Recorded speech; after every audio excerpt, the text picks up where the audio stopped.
Yunusobodda eng yaxshi lokatsiyalardan birida joylashgan 2 xona 5-qavat kvartirani video obzorini qilgan ekanmiz.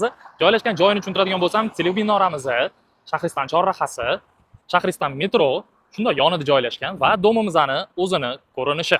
Qolganini har doimgidek kadr orqasidan ko'rsatib tushuntirib ketaman, ketdik. Xonadonimizga keladigan bo'lsak, 5-qavatda joylashgan 2 xona 55 kvadrat metr umumiy maydonga ega, prixoshka zal formatida remont qilingan, mebel texnika deyarli 90% to'ldirilgan. Eshikdan kirishimiz bilan chap qo'ldagi birinchi eshigimiz, orqasida совмещенный sanuzelimiz. To'g'ridagi eshigimiz, orqasida spalnya joylashgan.